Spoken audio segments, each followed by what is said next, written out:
গণভোটের প্রয়োজনীয়তা এসেছে এজন্য যে সংস্কার প্রস্তাবগুলো উপস্থাপন করা হয়েছে সেগুলি বাংলাদেশের জনগণের সামনে উপস্থাপন করা হচ্ছে এই জন্য যেন জনগণের মতামতের ভিত্তিতে ভবিষ্যতে এটি শক্তিশালী ফাউন্ডেশন উপর দাঁড়াইতে পারে।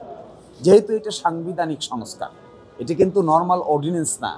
যে আদেশটা জারি করা হয়েছে এই আদেশের বিষয়বস্তুকে গণভোটে পাঠানো হচ্ছে। সাধারণত আমাদের বর্তমান সংবিধানে গণভোটের ব্যবস্থা নাই।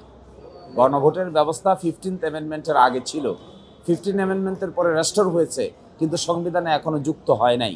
তাহলে দেখবেন এখন যে গণভোটটা আয়োজন করা হচ্ছে এটি কিসের গণভোট?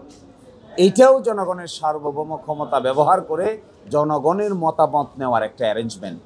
এটাই আদেশের শুরুতে বলেছেন যে আমরা সংবিধানে গণভোটের ব্যবস্থা না থাকা সত্ত্বেও, সংবিধানের গণভোট কাকে বলে? সাংবিধানিক গণভোট বলে একটা পার্লামেন্টে বিল হবে, বিলটি আলোচনা হলে গণভোটে যাবে, গণভোটে পাশ হবে, পাশ হলে পরে রাষ্ট্রপতি তাতে মতামত দায়ের করবেন।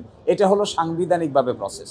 আর এখন যে গণভোটের আয়োজন করা হয়েছে এটা হলো সংস্কার প্রস্তাবটা গৃহীত হবে কি না, জনগণ কি মনে করে, এইটার পক্ষে বিপক্ষে মতামত চাওয়া হচ্ছে।